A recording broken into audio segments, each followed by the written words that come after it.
सभी मसीही भाई बहनों को यीशु के नाम में शालोम। Praise the Lord. जय मसीह की। यीशु द सेवियर मिनिस्ट्री और प्रभु यीशु मसीह में आपका भाई जेम्स आप सभी का इस बाइबल अध्ययन कार्यक्रम में एक बार फिर से बहुत बहुत स्वागत और परमेश्वर का धन्यवाद करते हैं। हम अध्ययन कर रहे हैं कुरिन्थियों के नाम पौलुस प्रेरित की पहली पत्रिका। एक छोटी सी प्रार्थना के साथ आज के अध्ययन को हम शुरू करेंगे। हालेलुया। धन्यवाद पिता परमेश्वर, धन्यवाद आपके अद्भुत रीति वाले प्रेम के लिए जो आपने अपने इकलौते पुत्र को देकर हम सभी पर प्रकट किया। धन्यवाद करते हैं महान पिता परमेश्वर आपके अनुग्रह, आपकी तमाम आशीषों के लिए। धन्यवाद करते हैं इस बाइबल अध्ययन कार्यक्रम के लिए जिससे हम आशीषित हो रहे हैं। होने दीजिए पिता परमेश्वर, पवित्र आत्मा हमारा संचालन करे, हमारी अगुवाई करे, हमारी मदद करे। सारी व्यवस्थाओं को, रिकॉर्डिंग किए जाने को, सुनने को, सुनाने को, हर एक बात को पिता परमेश्वर हम आपके जोरावर हाथों में सौंपते हैं। आप हमारी अगुवाई कीजिए, आप हमारी मदद कीजिए। सारा आदर देते हैं, सारी महिमा देते हैं और इस प्रार्थना को यीशु के सामर्थी नाम में मांगते हैं, आमीन। तो मेरे प्यारे भाई बहनों, अब तक हमने पहला कुरिन्थियों उसका 14वां अध्याय कंप्लीट किया। अब समय है कि हम 15वें अध्याय उसके पहले वचन से आगे का अध्ययन करें। मैं आप लोगों को बताना चाहता हूं, ये बहुत ही महत्वपूर्ण अध्याय है जो 15वां अध्याय है। इसमें हम प्रभु यीशु मसीह के पुनरुत्थान और मनुष्यों के पुनरुत्थान के विषय में हम जानेंगे कि कैसे हम स्वर्गीय शरीरों को धारण करेंगे। इसके विषय में हम पढ़ चुके हैं। प्रभु यीशु मसीह ने यूहन्ना का सुसमाचार 5वें अध्याय और उसके 28वें और 29वें वचन में कहा है, इससे अचंबा मत करो क्योंकि वह समय आता है कि जितने कब्रों में हैं वह उसका शब्द सुनकर निकल आएंगे। जिन्होंने भलाई की है वह जीवन के पुनरुत्थान के लिए जी उठेंगे और जिन्होंने बुराई की है वह दंड के पुनरुत्थान के लिए जी उठेंगे। और हमने ये जाना था कि प्रभु यीशु मसीह ने हमसे कहा कि प्रत्येक जो मनुष्य है वो पुनरुत्थान के लिए जी उठेगा, चाहे वो विश्वासी हो, चाहे वो इनकार करने वाला हो, और अपने अपने प्रतिफल को पाने के लिए वो उस स्वर्गीय शरीर को धारण करेगा, या कहें आत्मिक शरीर को धारण करेगा।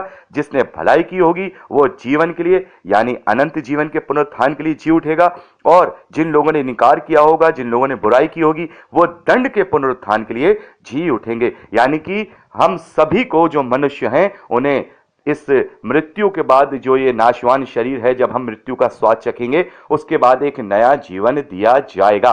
और इसी विषय में यहां 15वें अध्याय पहला कुरिन्थियों में हमें पौलुस लिखते हैं। और हम देखते हैं कि कुरिन्थियों में बहुत सारे लोग जो अन्य जातियों से हैं और बहुत सारे लोग जो यहूदी मत से भी हैं, उनका यह मानना था कि जीवन के बाद कोई भी जीवन नहीं होता है। यानी ये जो धरती का जीवन है यही सब कुछ है, इसके बाद और कोई जीवन नहीं है। और बहुत सारे मान्यताओं का भी ये मानना है और बहुत सारे नास्तिक लोग भी यही समझते हैं कि यही जीवन है, यहीं खाओ पियो, बस यहीं मौज करो, यहीं पर सब कुछ देखना है, यहीं पर स्वर्ग है, यहीं पर नरक है, और कोई भी मरने के बाद कोई जीवन नहीं है और सब कुछ खत्म हो जाएगा। लेकिन नहीं मेरे प्यारे भाई बहनों, बाइबल हमें ये बताता है, बल्कि हमारा विवेक भी हमसे ये गवाही देता है। जब हम इस सृष्टि की ओर देखते हैं, ये सारी सृष्टि हमें इस बात की गवाही देती है कि ये अपने आप से नहीं बनी है। जो लोग ये कहते हैं कि कुछ भी नहीं है, किसी ने भी नहीं रचा है, जैसे नास्तिक लोग हैं, जो एथियस्ट लोग हैं, उनका ये कहना है ना ही कोई परमेश्वर है, ना ही मरने के बाद कोई जीवन है, ना कोई आत्मा है, ना कुछ है। तो ये सृष्टि अपने आप से इस बात की गवाही देती है। हमारे विवेक में, हमारी बुद्धि में इस बात को ये बताती है कि यदि हम किसी मैदान में एक ईंट का ढेर लगा दें तो वो ईंट का ढेर ऑटोमेटिकली अपने आप से बिल्डिंग नहीं बन सकता है, भवन नहीं बन सकता है, जब तक उसको कोई बनाने वाला ना हो। तो ऐसे ही ये जो ब्रह्मांड है, ये जो यूनिवर्स है, ये आकाश गंगाएं हैं, ये तारे हैं, ये सूरज है, ये सोलर सिस्टम है, पृथ्वी है, आकाश है, मनुष्य हैं, उसमें पशु जीवधारी हैं, पेड़ पौधे हैं, ये भी अपने आप से जीवन को नहीं पा सकते हैं। और इनके पीछे कोई ना कोई एक शक्ति है, कोई ना कोई ऐसा अस्तित्व है जो हमें संचालित करता है या जिसने हमें बनाया है। और इसी विषय में बाइबल हमें बहुत ही डिस्क्राइब करके विस्तार से बताता है, शुरुआत से लेकर के जब तक प्रभु यीशु मसीह लौट के नहीं आएंगे, जब तक जो मनुष्य हैं वो पुनरुत्थान के लिए जी नहीं उठेंगे, तब तक का सारा ब्यौरा हम इस पवित्र शास्त्र में पाते हैं। तो यहां पर हम देखते हैं वो लोग इस बात का विश्वास नहीं करते थे। बहुत से लोगों का यह मानना था कि कोई जीवन नहीं है, कोई पुनरुत्थान नहीं है। तो यहां पर पौलुस उनसे कहते हैं पहले वचन में, हे भाइयों, अब मैं तुम्हें वही सुसमाचार बताता हूं जो पहले सुन चुका हूं, जिससे तुमने अंगीकार भी किया था और जिसमें तुम स्थिर भी हो। उसी के द्वारा तुम्हारा उद्धार भी होता है, यदि उस सुसमाचार को जो मैंने तुम्हें सुनाया था स्मरण रखते हो, नहीं तो तुम्हारा विश्वास करना व्यर्थ हुआ। तो यहां पर हम देखते हैं कि यहां पौलुस सुसमाचार बता रहे हैं। बहुत सारे मसीही विश्वासी ये जानते हैं कि सुसमाचार क्या होता है, और बहुत से मसीही विश्वासी ये नहीं जानते कि सुसमाचार क्या होता है। ये जो पवित्र शास्त्र है ये परमेश्वर का वचन है, लेकिन सुसमाचार क्या है? यदि कोई आपसे या मुझसे ये पूछे कि सुसमाचार क्या है, तो यहां पर हमें सुसमाचार मिलता है जो एक मसीही विश्वासी के जीवन का, विश्वास का आधार है। तीसरे वचन में पौलुस लिखते हैं, इसी कारण मैंने सबसे पहले तुम्हें वही बात पहुंचा दी जो मुझे पहुंची थी, कि पवित्र शास्त्र के वचन के अनुसार प्रभु यीशु मसीह हमारे पापों के लिए मर गया और गाड़ा गया, और पवित्र शास्त्र के अनुसार तीसरे दिन जी भी उठा। हालेलुया! यह सुसमाचार है कि प्रभु यीशु मसीह मेरे पाप के लिए मरा, प्रभु यीशु मसीह आपके पाप के लिए मरा, वो गाड़ा गया और वो मुर्दों में से तीसरे दिन जी उठा है। उसका पुनरुत्थान होना, उसका पुनरुत्थान होना, उसका जी उठना, यही हमारे विश्वास का आधार है। यदि प्रभु यीशु मसीह जी नहीं उठते तो फिर हम उसे जिंदा खुदा नहीं कहते, उसे जीवित परमेश्वर नहीं कहते। वो प्रभु यीशु मसीह हम सब में, जो मनुष्य रूप में वो इस धरती पर आया है, जो कि स्वयं परमेश्वर का वचन है, वो हम सब मनुष्यों में पहला फल ठहरा है जो उस स्वर्गीय शरीर को धारण किया है। और उसके बाद हम सभी मनुष्य उस मनुष्य के द्वारा जो प्रभु यीशु मसीह है, उस स्वर्गीय शरीर को धारण करेंगे, क्योंकि आदम के द्वारा हमने इस धरती के विनाशी शरीर को धारण किया। अब हम प्रभु यीशु मसीह पर विश्वास करने के द्वारा उस अविनाशी शरीर को, जो स्वर्गीय शरीर है, उसको धारण करेंगे।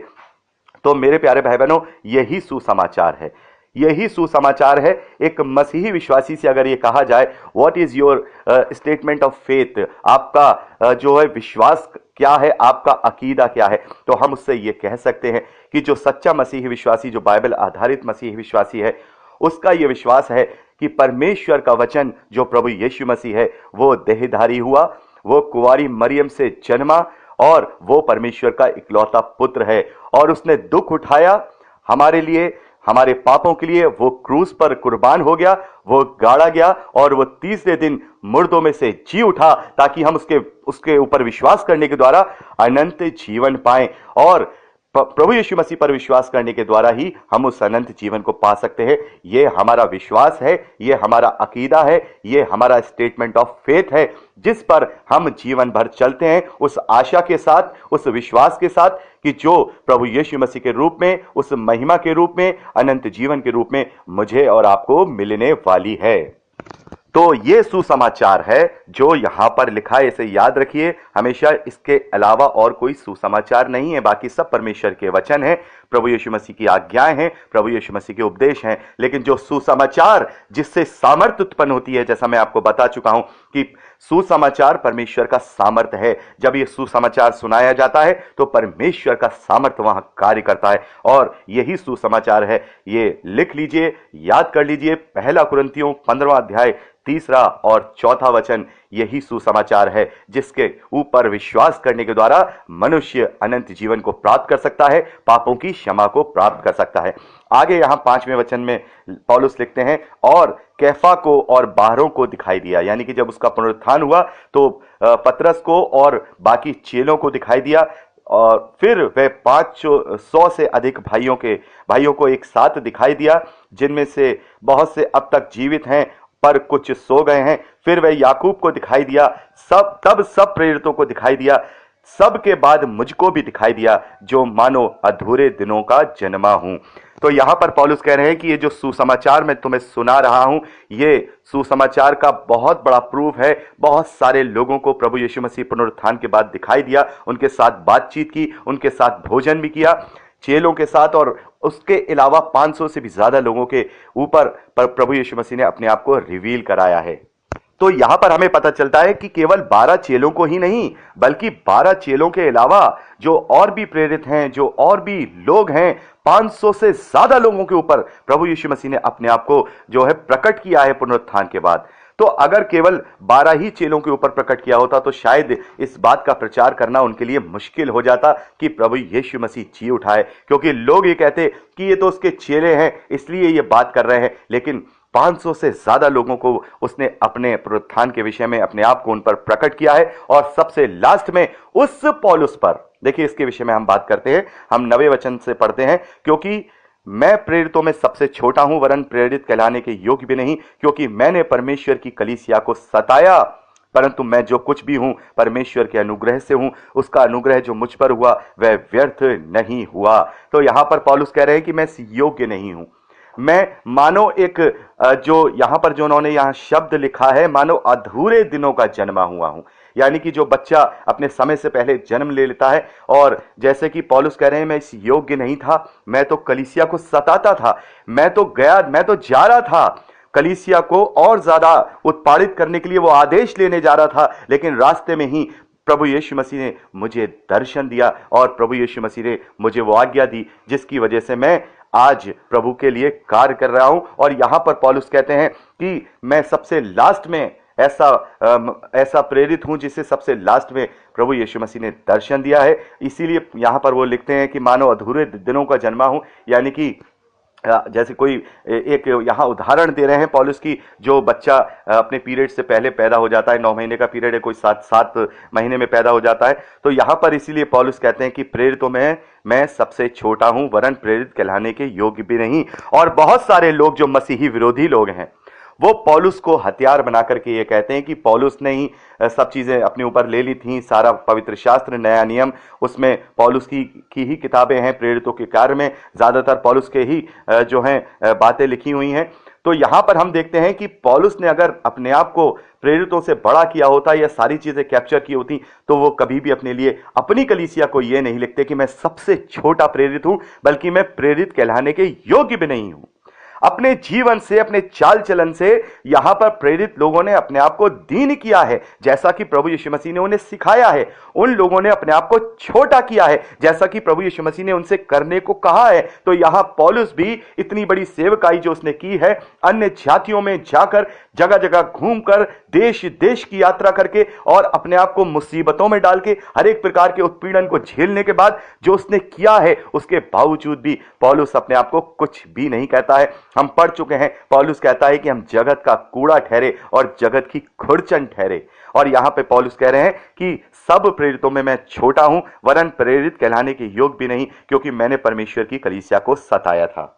और सारा क्रेडिट वो परमेश्वर को और प्रभु यीशु मसीह को ही देते हैं। और एक मैं आपको बात बताना चाहता हूं कि हम देखते हैं बहुत सारी कलीसियाओं में, बहुत सारी जगहों पे जो प्रभु के दास होते हैं वे प्रभु के नाम से पवित्र आत्मा की सामर्थ्य में होकर बड़े बड़े अद्भुत कार्य करते हैं, बड़े बड़े चंगाइयां देते हैं, बड़ी बड़ी बातें करते हैं। और हम देखते हैं कि वाकई में ही प्रभु के नाम की महिमा वहां होती है और बहुत सारी जगहों पे जो है प्रभु के कार्य होते हैं, लेकिन सभी जगहों पे नहीं होते। आत्मा हमें दिया गया है परख का, परमेश्वर सभी का न्याय करेगा, लेकिन होते हैं। तो जहां पे झूठे होते हैं उनके लिए हम सच्चे लोगों को कभी भी क्लेम नहीं कर सकते। भले ही 100 में से 5 जगह सही मायने में हो, 95 गलत तरीके से हो, लेकिन हम उन 95 के लिए उस 5 को गलत नहीं कहेंगे, क्योंकि उसमें भी प्रभु को ही महिमा मिलती है, भले वो झूठे लोग हों चाहे वो सच्चे लोग हों।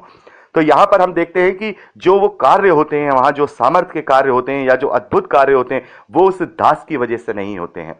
दास वहां बड़ा नहीं है, बड़ा उसका विश्वास है, बड़ा प्रभु यीशु मसीह का नाम है, बड़ा पवित्र आत्मा का सामर्थ है। तो यहां पर पौलुस अपने आप को कह रहे हैं कि मैं कुछ भी नहीं हूं, जो भी कुछ हूं मैं परमेश्वर के अनुग्रह से हूं, उसका अनुग्रह मुझ पर हुआ, वह व्यर्थ नहीं हुआ, परंतु मैंने उन सब से बढ़कर परिश्रम भी किया, तो भी ये मेरी ओर से नहीं हुआ, परंतु परमेश्वर के अनुग्रह से जो मुझ पर था इसी कारण हुआ। इसलिए चाहे मैं हूं चाहे वो हो, हम यही प्रचार करते हैं, इसी पर तुमने विश्वास भी किया है। तो यहां पर जो पौलुस का कहने का तात्पर्य है कि जो इस फेथ पर विश्वास करता है या इस स्टेटमेंट ऑफ फेथ पर विश्वास करता है कि प्रभु यीशु मसीह जो है परमेश्वर का वचन है वो देहधारी हुआ, वो परमेश्वर का इकलौता पुत्र है, वो कुंवारी मरियम से जन्म लेता है और वो हमारे पाप के लिए, हमारे पापों के लिए वो क्रूसीफाई हुआ, वो गाड़ा गया, तीसरे दिन जी उठा और आज अपने पिता के दाहिनी ओर विराजमान है। ये जो आधार है, हमारी जो मसीही जो हमारा आत्मिक जीवन है, हमारा जो विश्वास है, इसका ये आधार है। तो ये पैमाना, ये कसौटी मसीही विश्वासियों को दे दी गई है। यदि इस पर कोई भी मसीही विश्वासी विश्वास करता है तो इसका मतलब यह है कि वो प्रभु यीशु मसीह की कलीसिया का है।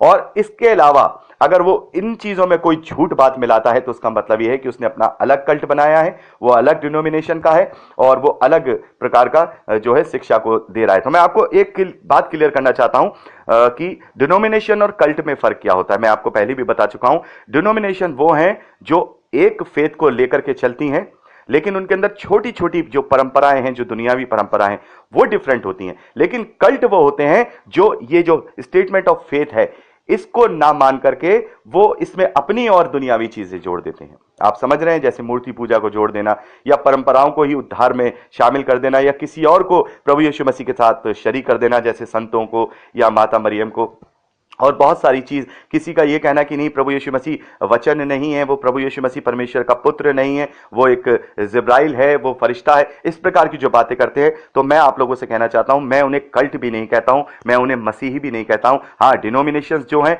वो छोटी छोटी बातों को लेकर के एक दूसरे से अलग हो तो सकती हैं, लेकिन उनका faith of statement of faith जो है वो एक है। इसलिए वो सभी प्रभु यीशु मसीह की देह के अंग हैं, केवल उन्हें थोड़ा थोड़ा आपस में एक दूसरे को समझाने की जरूरत है। तो यहां पर हमने जो है 11वें वचन तक का अध्ययन किया। अगली रिकॉर्डिंग में हम 12वें वचन से आगे का अध्ययन करेंगे। प्रभु आपको आशीष दे। Praise Lord.